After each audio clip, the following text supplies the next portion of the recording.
Assalamualaikum dan selamat sejahtera. Cikgu ucapkan kepada para pelajar sekalian. Hari ini kita akan sambung bab 3 iaitu matematik pengguna, simpanan dan pelaburan, kredit dan hutang. Bab ini mengandungi dua subtopik iaitu simpanan dan pelaburan dan juga pengurusan kredit dan hutang.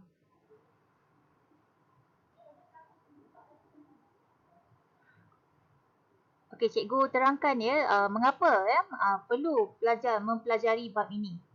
Okey, kita tahu, kamu tahu bahawa dalam kehidupan kita seharian kita menggunakan wang untuk menjalankan kehidupan, untuk menguruskan kehidupan. Jadi pengetahuan tentang simpanan dan pelaburan ni dapat membantu seseorang merancang keuangan dalam kehidupannya. Konsep simpanan dan pelaburan digunakan dalam bidang perbankan, saham, hartanah, perniagaan, kewangan, perakaunan dan sebagainya. Berdasarkan data yang dikeluarkan oleh Bank Negara, didapati bahawa kadar kebankruptan ataupun muflis di kalangan golongan muda sangat tinggi. Jadi pengetahuan ini perlu dipelajari pada peringkat awal ketika bersekolah. Jadi kita akan lihat apa tentang subtopik 3.1.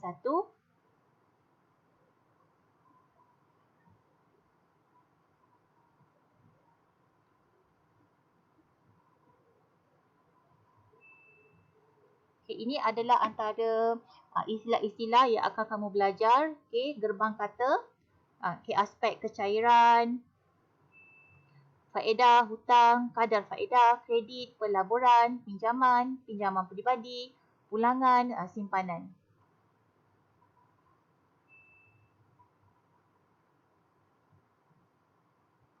Okey, 3.1 tentang simpanan dan pelaburan.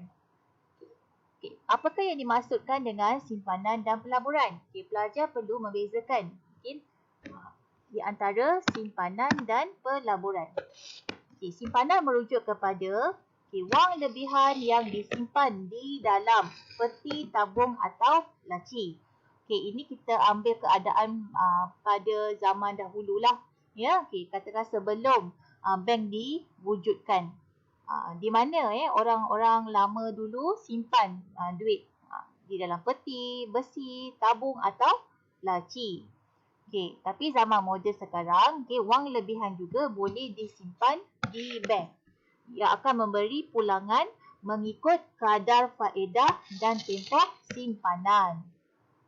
Jadi standard pembelajaran hari ini ialah mengenal pasti jenis simpanan dan pelaburan. Terdapat beberapa jenis simpanan.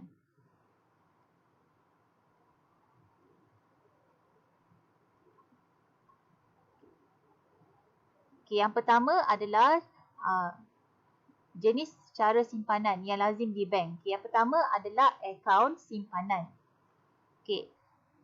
Jadi akaun simpanan. Yang kedua, akaun tetap. Dan yang ketiga adalah akaun semasa. Pelajar perlu perlu tahu mencari perbezaan ataupun mencari persamaan di antara akaun simpanan, akaun tetap dan juga akaun semasa kerana setiap jenis akaun mempunyai ciri-cirinya yang tertentu. Bagi akaun simpanan, pemegang akaun simpanan boleh menyimpan sebarang amount mengikut kemampuannya ataupun sebarang jumlah lah. Kemudian pemegang akaun menerima kadar faedah berdasarkan jumlah simpanan dan tempoh simpanan. Kadar faedah adalah lebih rendah berbanding dengan akaun simpanan tetap. Pemegang akaun boleh mengeluarkan wang simpanan pada bila-bila masa dan juga menggunakan kad debit melalui mesin ATM. Bagi akaun simpanan, akaun simpanan ni menyimpan wang dalam sejumlah tempoh yang tertentu. Itu kita dah nampak dah kan perbezaan dengan akaun yang pertama tadi, jenis yang pertama iaitu akaun simpanan. Okey, jadi akaun simpanan tetap menyimpan sejumlah wang tertentu dalam satu tempoh masa tertentu. Seperti dalam tempoh 3 bulan, 9 bulan atau 1 tahun.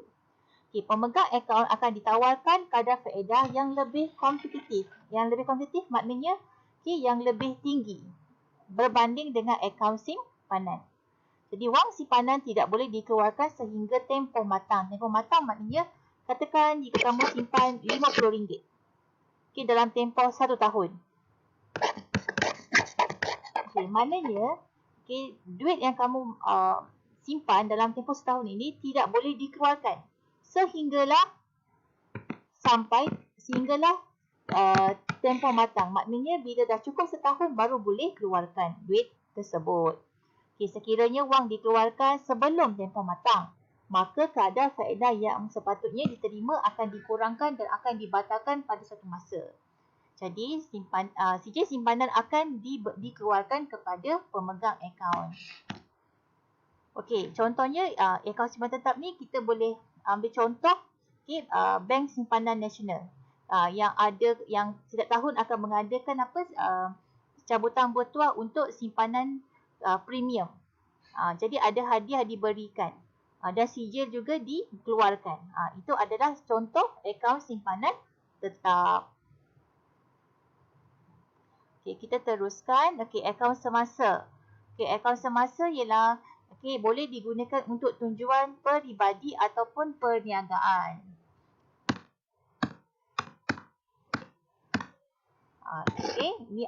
Jadi dia ada kegunaan dia.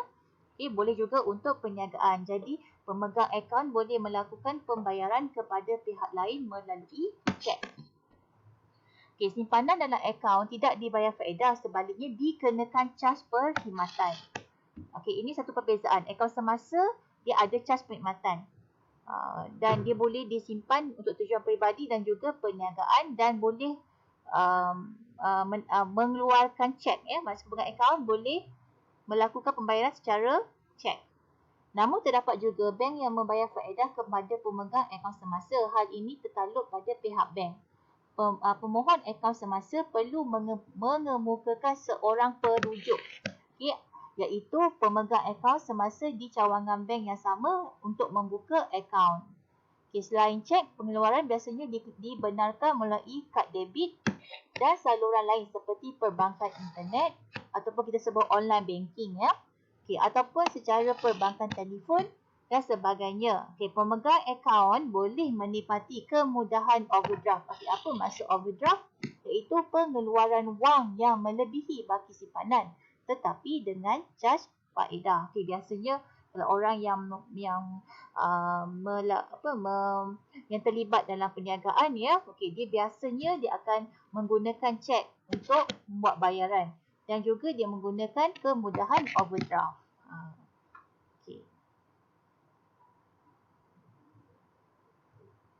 Kita teruskan lagi. Kita lihat pula apa pula tentang pelaburan. Pelaburan ialah langkah alternatif. Apa maksud langkah alternatif? Alternatif bermaksud pilihan. Ada pilihan lain untuk mendapatkan pulangan pada masa hadapan. Dalam bentuk pendapatan semasa dan keuntungan modal. Maksudnya pelaburan ni dia ada dua. Dia boleh dapat keuntungan modal dan juga bentuk pendapatan semasa. So kita tengok buletin, terdapat dua jenis pelabur. Kita sebut pelabur agresif, pelabur sederhana. Kalau pelabur agresif melabur di pasaran saham. Kalau pelabur sederhana membeli amanah saham, bond dan dana equity. Jadi pelaburan ni terbahagi kepada tiga, iaitu amanah saham, hartanah dan juga saham. Kita pergi satu persatu.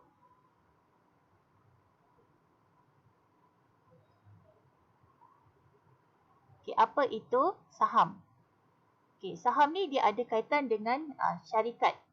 Syarikat yang menerbitkan saham bagi tujuan mengumpul modal. Kita ingat tu. Mengumpul modal. Okay, individu yang membeli saham daripada sebuah syarikat merupakan pemilik syarikat dengan syarat tertentu. Pemegang saham akan menerima pulangan dalam bentuk dividen dan keuntungan modal. Ini maksudnya bentuk pulangan. Dia terima untung, tapi keuntungan modal dan juga bentuk dividen. Bagaimana dengan amanah saham? Amanah saham dikendalikan oleh syarikat unit amanah yang diuruskan oleh pengurus profesional yang bertauliah dalam bidang pelaburan. Cikgu bagi contoh. Kalau amanah saham ni, contoh dalam public mutual. Public mutual ni adalah anak kepada bank, public bank. Kalau kita pun bank adalah untuk menyimpan duit. Kalau public mutual ni untuk tujuan pelaburan. Berkaitan dengan amanah saham. Dia yang diuruskan oleh pengurus profesional yang bertauliah dalam bidang pelaburan. Satu lagi yang paling popular, amanah saham Bumi Putra, orang sebut ASB. Setiap tahun kalau kita baca surat khabar, kita baca dalam social media, ASB ni setiap tahun dia akan bagi dividen. Dividen tu adalah maksudnya orang yang menyimpan dalam ASB dia akan dapat keuntungan modal. Mereka yang tidak mempunyai pengetahuan tentang pembelian saham boleh mendapatkan bantuan dari syarikat unit amanah untuk menguruskan wang mereka. Syarikat unit amanah mengumpulkan wang daripada para pelabur dan wang itu dilaburkan dalam pelbagai syarikat yang berpotensi untuk tujuan memberikan pulangan yang menguntungkan kepada para pelabur. Contohnya, katakan kamu simpan RM100. RM100 dalam ASB. Jadi duit yang kamu simpan tu akan diuruskan oleh orang golongan profesional dalam ASB ini. Dia akan laburkan ke syarikat yang berpotensi untuk tujuan memberikan pulangan yang menguntungkan kepada pelabur. Syarikat yang berpotensi ni contohnya sama ada syarikat, biasanya syarikat yang disebut GLC. GLC ni syarikat swasta yang ada kaitan dengan kerajaan. Sebagai contoh seperti TNB. Seperti syarikat telekomunikasi antaranya Maxis, Telkom. Jadi duit wang yang pelabur laburkan dalam ASB, dia akan laburkan ke syarikat-syarikat ini. Tujuannya memberikan pulangan yang menguntungkan pada para pelabur.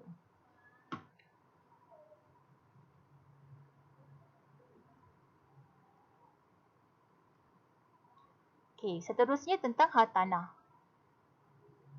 Hartanah atas aset tak alih.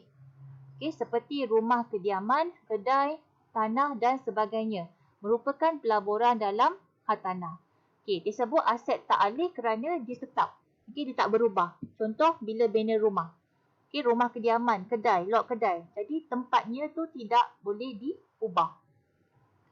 Jadi dia merupakan pelaburan dalam hartanah. Jadi pelabur perlu mengambil kira pelbagai aspek sebelum melabur. Faktor-faktor yang perlu dipertimbangkan ialah seperti keadaan ekonomi, keupayaan menjana pendapatan, seperti sewa, lokasi, serta prospek hartanah pada masa akan datang.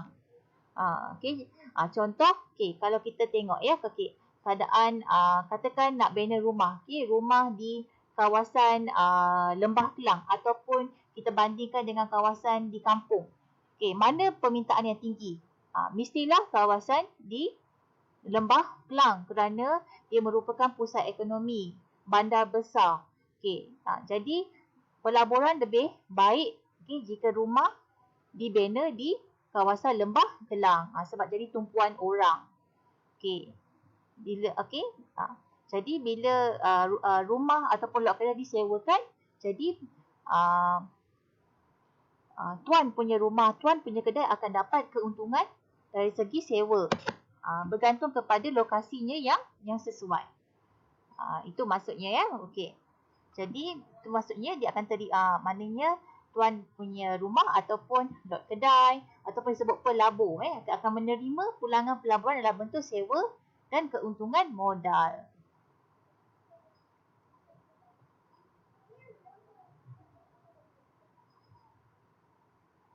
Okey, kita nak buat sedikit aktiviti ni. Okey, maklum catatan minda 1 ni, okey, mengenal pasti jenis simpanan dan pelaburan. Okey, cikgu nak bincang dari segi mengenal pasti ni, jenis simpanan ataupun jenis pelaburan. Okey. Kita tengok situasi yang pertama. Encik Rizal menyimpan sejumlah 300 di dalam bank. Jadi disebut simpan di dalam bank, jadi jenis simpanan dia adalah simpanan. Okey, Encik Zeti merupakan seorang peniaga yang menyimpan sejumlah wang di dalam bank dengan tujuan untuk mengeluarkan cek apabila hendak membayar kepada pengutang. Okey, adakah dia jenis yang mana satu? Simpanan atau pelaburan? Kita simpan tapi boleh mengeluarkan cek. Ini adalah ciri bagi jenis simpanan apa? Jenis simpanan apa? Ingat lagi ada jenis simpanan tetap dengan akaun simpanan tetap dan satu lagi akaun semasa. So jawapannya ialah akaun semasa.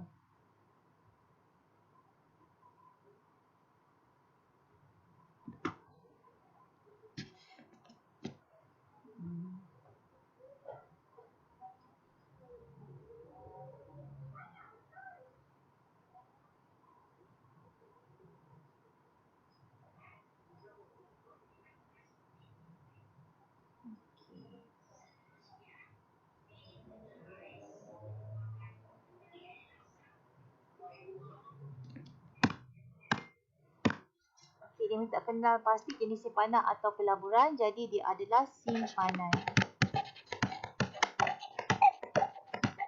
Kalau dikatakan tentang jenis akaun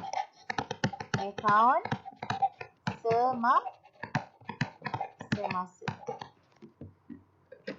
Okey, Puan Rani menggunakan wang diterima daripada bapanya untuk membeli sebuah lot kedai. Membeli lot kedai. Lot kedai merupakan pelaburan, jenis pelaburan. Okey. Dekat sini kita boleh justifikasikanlah, maknanya penerangannya maknanya akaun semasa.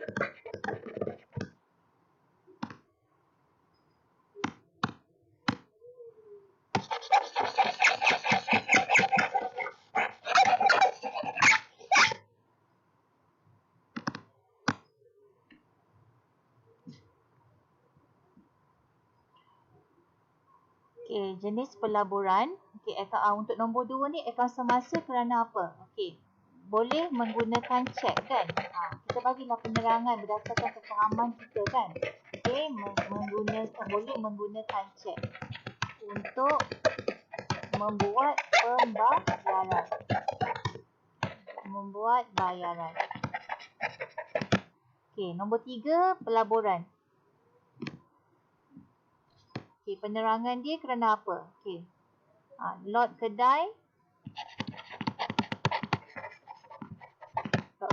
ialah aset tidak alih. Tidak boleh alih. Okey, nombor 4. Puan Farida menyimpan sejumlah wang sebanyak 20,000 di dalam bank untuk membiayai pendidikan anak-anaknya pada masa hadapan. Dia menyimpan. Bila menyimpan maknanya dia adalah simpanan ke pelaburan?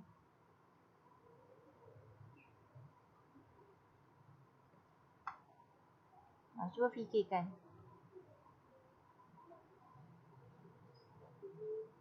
Okey, dia berdasarkan jawapan ni dia adalah, kita boleh kategorikan dia sebagai dia simpan tapi untuk tujuan dia pendidikan anak-anak pada masa depan, maknanya dia bawa kategori pelaburan. Okey, pelaburan. Okey. Okey, ada lagi 2 situasi lagi. Okey, nombor 5, Encik Lee membeli 1000 unit amanah saham. Okey, amanah saham adalah kategori pelaburan. Dia jenis pelaburan.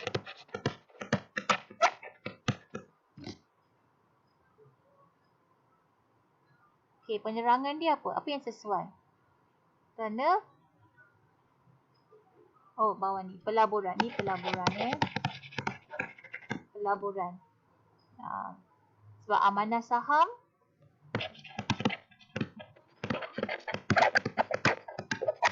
kerana amanah saham dalam kategori pelaburan. Okey, berilah alasan apa-apa penerangan yang sesuai Okey, nombor 6. Encik Syara membeli 4000 unit share Bank Orchid Berhad yang bernilai RM1 se-share di bursa saham. Ini tentang saham. Jadi di kategori pelaburan. Kerana ini adalah tentang apa? Tentang saham. Saham adalah dalam kategori pelaburan. Okey. So, jadi pelajar dapat membezakan di antara simpanan dan juga pelaburan.